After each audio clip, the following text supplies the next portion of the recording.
financiera va a tener que pagar ese impuesto. Eso significa también que va a haber un encarecimiento sistemático de las transacciones financieras. Es un impuesto que le va a pegar a todo el mundo, no es solamente a los ricos.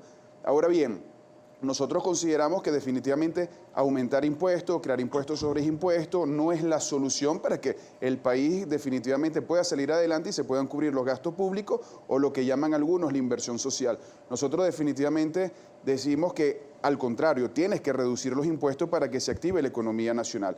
¿Por qué? Porque lo que te pechan adicional, cuando se les acaba el dinero, eso significa que vas a tener que hacer otro sacrificio y vas a dejar de adquirir otros bienes y otros servicios y por ende va a haber un detrimento real de lo que es la economía del país. Ahora, nosotros la recomendación que le damos al gobierno central es que, bueno, si ya tú tienes formas de recaudación de impuestos, no hace falta crear adicionales. O tienes uno o tienes el otro, pero impuesto sobre impuesto sobre impuesto, porque te quedaste sin recursos definitivamente o se han reducido considerablemente tus recursos, no vale la pena hacerlo. Consideramos que, al contrario, veníamos de un año donde había una recuperación comercial, donde habían algunos mecanismos de inversiones, pero ¿qué sucede con este tipo de mecanismo? Que también está sujeto a discreción de quien maneja la República económicamente, decidir si de repente hoy ya no te favorece el 3%, sino que te van a favorecer el 20% y eso va a tener un impacto económico donde efectivamente no solamente la economía se va a inflar, sino que va a haber un estancamiento de las inversiones, de los desarrollos económicos, incluso del emprendimiento. Se van a parar también un poco las transacciones respecto a los bienes y raíces y va a haber nuevamente una migración de capitales y va a haber nuevamente una migración de recursos humanos fuera del país porque sencillamente los estás empobreciendo de manera sistemática. Tenemos este tema y se habla sobre nueva ley, pero realmente es una ley que viene con una reforma. Ya se había establecido una ley de grandes transacciones y se fue reformada y ahora se habla sobre esto. Justamente cuando revisamos el contenido nos habla de que la alícuota es del 3%. Cuando veíamos nuestra nota anterior preparada por nuestra compañera Giselle, la recomendación es que fuera por lo menos del 1% para que el impacto fuera menos para el consumidor, porque nos dicen que independientemente de la transacción que se realice, esto va a impactar tanto a las personas naturales como jurídicas y que estas transacciones pueden ser tanto en divisas, incluso en criptomonedas.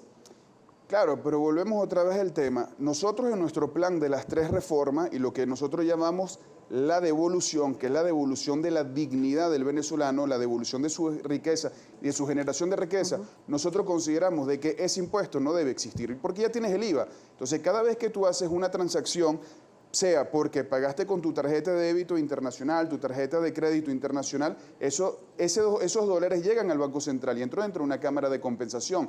Ya existe un proceso de transacción, además que ya tienes los impuestos sobre las transacciones bancarias que ya existen en el país. Si nos preguntan a nosotros, nosotros no estamos de acuerdo con esos impuestos. Ahora, más bien incentivamos al Estado que genere mecanismos donde no se creen mecanismos de economía paralela o de sistema de transacción paralela.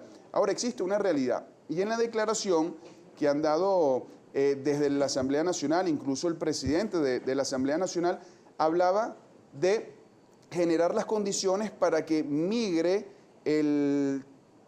la utilización del dólar hacia el bolívar, pero es algo que tú no lo puedes decretar, ni tampoco puedes crear los mecanismos para que eso exista a los porrazos. Volvemos otra vez a un punto, es un tema de confianza. Ahora, ¿qué sucede? Y qué ha pasado en el país de manera sistemática desde el año 83, la devaluación sistemática del bolívar como forma para cubrir el gasto público. Y entonces los políticos que han administrado la República han jugado con las materias primas en los mercados internacionales esperando un golpe de suerte para llenarse de dinero y gastarlo a discreción. Aumentan el gasto público, pero no generaron las condiciones de desarrollo del aparato productivo del país. Entonces estamos hablando que el problema no es un impuesto, el problema no es meterle la mano en el bolsillo a los contribuyentes para cubrir tus irresponsabilidades administrativa. Es un tema donde tenemos que empezar ya a tener decisiones políticas, económicas serias que desinflen la economía y eso requiere de un verdadero plan macroeconómico. Vamos nosotros a hacer un alto en la entrevista porque tenemos información de última hora. Rosa Colmenares nos las amplía. Rosa.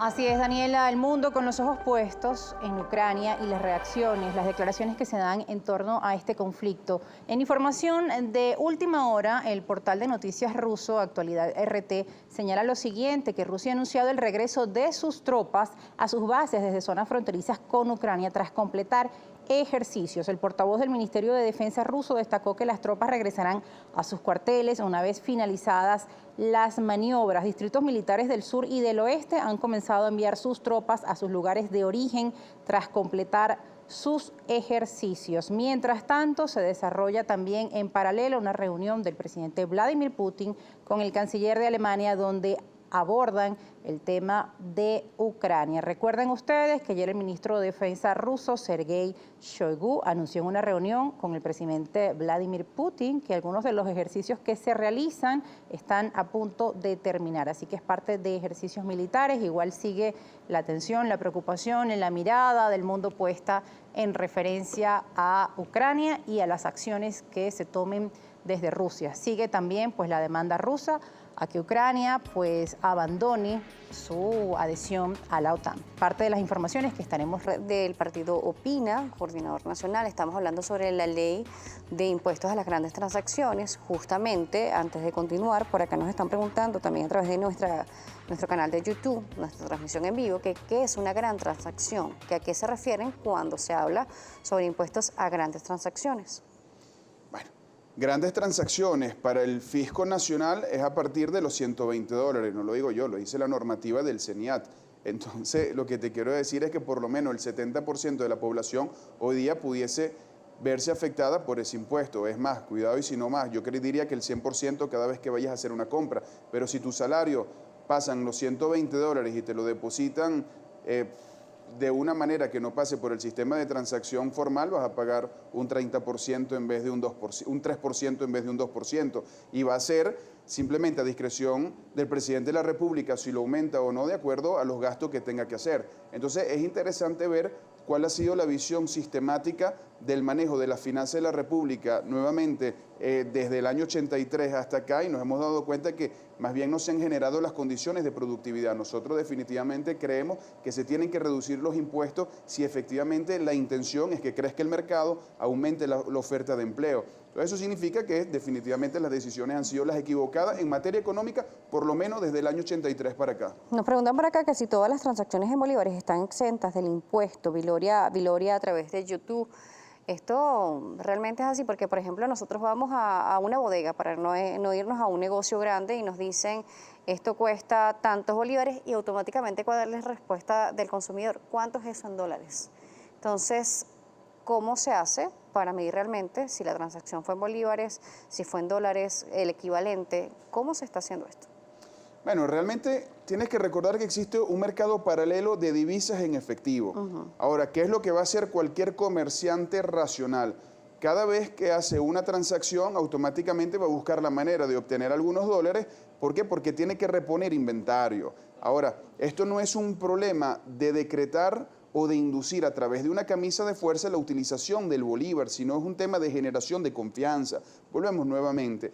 Si tú como gobierno esperas un golpe de suerte, fíjate lo que sucedió con Ucrania, ayer lo dije en una entrevista, no va a haber invasión, eso cuesta mucho dinero, pero movió los mercados de las materias primas. Me entró una platica, el petróleo puede alcanzar los 3 dígitos, entonces agarro y digo, otra vez, se armó un limpio, voy a gastar la plata, aumenté el gasto público, después me quedo sin dinero porque bajó como si estuviera jugando en un casino, no fuiste más productivo, no desarrollaste las condiciones, entonces ¿qué tengo que hacer? Meterle la mano en el bolsillo al que produce, al que trabaja, ¿para qué? Para sacar una platica para aumentar mi gasto público, mientras el político no reduce sus gastos en el ejercicio administrativo. Entonces al final del cuento es un impuesto aberrante, es un impuesto que nadie se va a salvar y que ahorita arrancas con un 3%, ¿Y pero ese mañana te ponen un 20%. ¿Usted cree que el gobierno podría eliminar este impuesto o modificar por lo menos su estructura más que eliminarlo como tal? Modificar su estructura siempre lo va a hacer y lo han demostrado. Ahora bien, ¿qué es lo que tenemos que definir? Pero a favor del comerciante. A favor de la casa, jamás a favor de los demás. Ahora bien, volvemos otra vez al punto. ¿Cómo desarrollas tú una economía? Con mayor producción, apertura del mercado, crece el circuito económico. Ahora, ¿qué sucede? Para que eso se pueda dar, tienes que reducir los impuestos. Entonces, pareciera que existe una apertura económica. La gente empezó a ver que no quiere seguir dependiendo del político y empieza a emprender. Ahora, ¿qué pasa? Ya no dependo del político para solucionar algunas cosas. Nuevamente los tengo que volver a traer a mí. Ahora, ¿qué pasa cuando tú tienes libertad de transacción financiera? Tienes algo que se llama autonomía, libre albedrío y posibilidades de tomas de decisiones. Al político no le gusta, y sobre todo en los sistemas populistas, en los sistemas clientelistas. Y no es algo que tiene 22 años, 24 años, algo que se vino a instaurar desde hace 64 años. Es la vieja forma de hacer política. Entonces, te van a dar algunas aperturas, te van a crear algún tipo de sensación, pero luego nuevamente te van a castigar. Vamos a revisar también a las 7:33 minutos de la mañana la participación de la audiencia a través de la cuenta de Twitter, @primerapágina. Recuerden utilizar la etiqueta Primera Página. Rosa. Así es, Daniela. Hasta ahora muchísimas preguntas por parte de nuestra audiencia. Les damos las gracias por participar y les recordamos colocar la etiqueta Primera Página para que podamos leer sus comentarios. Iniciamos de inmediato. El señor Denis Chuque le dice: el gobierno pretende cobrar este impuesto para recuperar el bolívar y los servicios públicos, pero si yo soy comerciante, pago $100 en impuesto y mi carro cae en un hueco por una avenida sin luz y pago $200 para arreglar ese tren delantero, ¿qué sentido tiene pagar impuestos?, le dice este usuario. Pero es que no solamente qué sentido tiene pagar ese impuesto, sino que el deber ser, en el momento que usted pague impuesto, el Estado se lo tiene que retribuir en bienes y servicios. Y si esos bienes y si esos servicios o su administración tiene impacto sobre usted, tiene que resarcirlo y tampoco ocurre. Entonces volvemos nuevamente. Tenemos que entrar en un proceso de qué es primero, o aumento progresivo de los impuestos o una buena gestión pública. Y la verdad, si vemos lo que ha sido la gestión pública y el revertir lo que capto a través de servicios, nos damos cuenta que la balanza es desfavorable para el gobierno. Entonces, tiene toda la razón y, bueno, por eso es que tenemos que cambiar algunas cosas. Bien, el usuario Duda Razonable, desde su cuenta @1marwin, le dice lo siguiente: a buen entendedor, pocas palabras, insinúa que cobrarán 3% de transacciones en dólares, a eso le suman 16% del IVA, más también el impuesto. Si esto es así, ¿cómo quedará la banca? Las cuentas custodias en dólares, la desconfianza será abrumadora. Bueno, lo que va a suceder es que si usted recibe unos dólares en efectivo, los va a dejar en su casa, los va a poner bajo el colchón. Y bueno, y si usted tiene la posibilidad de que le paguen su salario, por decirlo de alguna manera, fuera del alcance de este impuesto, también lo va a pasar. O sea, de una u otra manera no hay una forma real de auditar ese tipo de transacción. Ahora, volvemos otra vez al punto, se trata de confianza. Usted genera sus recursos y va a buscar la manera de ponerlo fuera del alcance de las personas que están acostumbrados a devaluarle como política de dominación del individuo. Entonces, se le presenta un gran quilombo definitivamente al administrador. Hay otra pregunta del usuario Luis Méndez, le dice lo siguiente: buen día, ¿qué legalidad tiene que el gobierno, a través de leyes, casi obliga a la población a abrir cuentas en divisas para evadir ese impuesto al pagar efectivo dólar, mientras nuestra moneda oficial es el bolívar? Sí, bueno, pero estamos de acuerdo, la moneda oficial venezolana es el bolívar. Ahora, ¿qué han hecho los políticos en su ejercicio administrativo? Hacer que el bolívar no valga nada y deteriorar su capacidad de transacción financiera producto de su desgaste físico y su desgaste mental. Ahora bien, si usted tiene la oportunidad de proteger su dinero fuera del alcance de ese tipo de políticas, usted lo va a hacer. Entonces es un tema de sobrevivencia. Entonces el tema no es una moneda o es la otra, el tema es generación de confianza. La única ventaja del dólar, y por eso es que no le gusta a los políticos transarse en divisa a la hora de administrar la república, es que no tienen la posibilidad de empobrecerlo usted para cubrir el gasto público. Entonces empieza una carrera de protección de mi capacidad de ahorro o de mi ahorro, producto de mi desgaste físico y de mi desgaste mental, fuera de ello, porque sabemos en lo que termina cayendo la seguridad social y cuando tienes bolívares en el país. Vamos a agradecer a la audiencia de la red social de Twitter, como siempre, invitándolos con etiqueta Primera Página a participar con nosotros. También otros usuarios conectados a través de otras plataformas, como por ejemplo nuestra señal en vivo de YouTube. Nos dice María Ávila lo siguiente: ¿qué pasa con los pagos en dólares que los comerciantes registran en las facturas en bolívares? Bueno, ahí tenemos otra vez un problema, porque tú sabes que primero se hace la ley y después se hace la trampa. Y hoy volvemos otra vez al tema de la confianza, del respeto y que todos los venezolanos no podemos tener un policía encima respirándote en la nuca para hacer las cosas de manera correcta. Ahora, si usted hace una transacción financiera, refleja la factura y además de eso paga un impuesto, lo lógico es que deberíamos hacer un acto de honestidad y declarar lo que se tenga que declarar y evitar la manera de evadir los impuestos, porque bien es cierto, esos impuestos ayudan a cubrir una serie de políticas públicas en el país. Ahora, lo que está en discusión es si de verdad amerita hacerlo o no amerita hacerlo, y número dos, si efectivamente ese dinero se le va a dar el destino que es. Ahora, a nosotros siempre nos piden austeridad, nos aumentan los impuestos, pero el gasto de los políticos en el ejercicio administrativo no se reduce. Entonces, está en su pleno derecho de demostrar descontento. Ahora, yo creo que si en teoría viviríamos una democracia participativa, directa y protagónica, como lo profesan eso, yo creo que hay cosas que se deberían de consultarle a la sociedad venezolana, como el caso también ya de una dolarización legal, pero para eso, bueno, hay que avanzar en otros temas y desarrollarse, pero así como estamos no podemos estar, estamos como con el seguro social, o tienes HCM o tienes seguro social, los dos no lo puedes tener, ahora hay que quedarse con el que funciona. Nosotros queremos agradecer su participación, redes sociales, ¿cómo lo contactan? Irving Ríos T, tenemos Opina Venezuela también, www.opinavenezuela.com.